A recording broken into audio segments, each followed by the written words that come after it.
नमस्कार दोस्तों, स्वागत है आपका आपके अपने चैनल पावर ज्ञान में, जिसमें आप सुनते हैं पावरफुल किताबों की चैप्टर वाइज समरी, जिससे आपको हर किताब को गहराई से समझने में मदद मिलती है। तो ये रही रिच डैड पुअर डैड किताब की chapter 2 why teach financial literacy, क्यों सिखाएं वित्तीय साक्षरता की विस्तार पूर्वक रोचक ऑडियो बुक समरी। दुनिया में करोड़ों लोग दिन रात मेहनत करते हैं, अच्छी नौकरी पाने के लिए पढ़ाई करते हैं, लेकिन फिर भी जिंदगी भर पैसों के लिए जूझते रहते हैं। सवाल है, आखिर क्यों? क्या वजह है कि कोई व्यक्ति करोड़पति बन जाता है और कोई अपने बिल भरने के लिए भी संघर्ष करता है, जबकि दोनों ने मेहनत बराबर की होती है? रॉबर्ट कियोसाकी कहते हैं, क्योंकि स्कूल हमें वित्तीय साक्षरता फाइनेंशियल लिटरेसी नहीं सिखाता। अमीर लोग पैसे के लिए क्यों काम नहीं करते? रॉबर्ट के बचपन में दो पिताओं के विचार थे, रिच डैड जो उसके दोस्त माइक के पिता थे और पुअर डैड जो उसके जैविक पिता थे। पुअर डैड कहते थे, पढ़ाई करो, अच्छी डिग्री लो और नौकरी पाओ। रिच डैड कहते थे, पैसे को समझो ताकि पैसा तुम्हारे लिए काम करे। यही सोच का अंतर तय करता है कि कौन अमीर बनेगा और कौन गरीब ही रह जाएगा। वित्तीय शिक्षा की जरूरत क्यों है? स्कूल का सच, स्कूल हमें पैसे कमाना तो नहीं सिखाते, सिर्फ नौकरी करना सिखाते हैं। समस्या क्या है? ज्यादातर लोग अपने खर्चे और कर्ज बढ़ाते जाते हैं, लेकिन एसेट्स नहीं बनाते। नतीजा, जैसे जैसे सैलरी बढ़ती है, टैक्स और खर्च भी बढ़ते हैं। इसे ही रैट रेस कहा जाता है। एसेट और लायबिलिटी क्या है और क्या है इन दोनों में फर्क?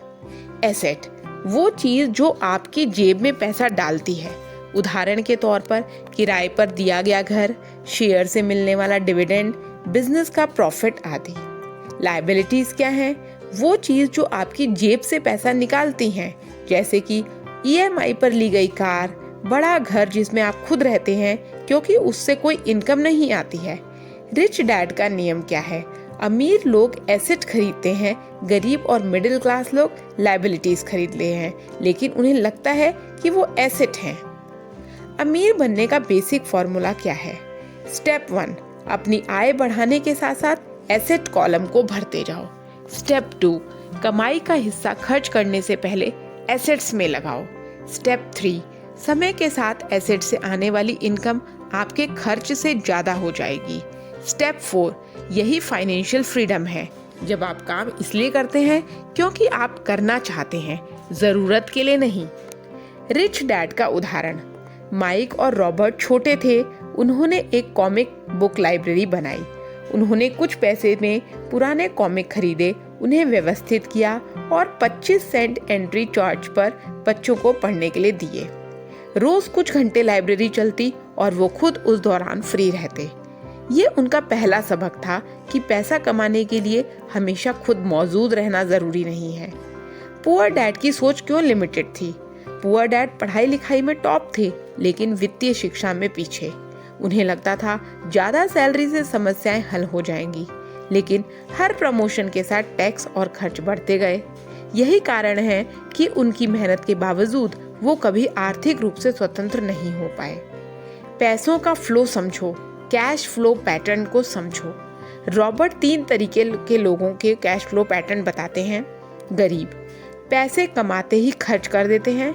मिडिल क्लास, पैसे कमाते हैं, EMI, loan, credit card payment में चला जाता है। अमीर, पैसा कमाते हैं, पहले एसेट खरीदते हैं, एसेट इनकम पैदा करते हैं, इनकम से पूरा खर्च करते हैं। तो निष्कर्ष क्या है? हम अपने बच्चों को क्या सिखाएं? बच्चों को सिर्फ पढ़ाई नहीं, बल्कि पैसे का खेल समझना सिखाएं। उन्हें bank account, investment, tax, business के बारे में बेसिक जानकारी दें। रॉबर्ट कहते हैं, अगर बच्चे ये छोटी उम्र से समझेंगे तो उन्हें कभी नौकरी पर निर्भर नहीं रहना पड़ेगा। आम लोगों की सबसे बड़ी गलती क्या होती है? लोग अपने खर्च और लाइफस्टाइल को आय से ज्यादा तेजी से बढ़ा लेते हैं। नई सैलरी का मतलब होता है नई कार, बड़ा घर, महंगा फोन, लेकिन असली अमीरी तब आती है जब आपकी इनकम आपके काम पर निर्भर ना हो। तो इस अध्याय का निष्कर्ष क्या है? अगर आप सच में अमीर बनना चाहते हैं तो सबसे पहले वित्तीय शिक्षा लें। समझें कि एसेट क्या है, लायबिलिटी क्या है। अपनी कमाई से पहले खुद को यानी अपने एसेट कॉलम को पेमेंट करें। याद रखिए, दौलत उस व्यक्ति के पास नहीं होती जो बहुत कमाता है, बल्कि उस व्यक्ति के पास होती है जिसके पास ऐसे एसेट्स हैं जो उसे लगातार इनकम देते रहते हैं।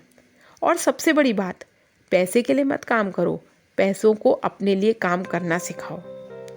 तो दोस्तों, कैसी लगी आपको चैप्टर 2 की समरी?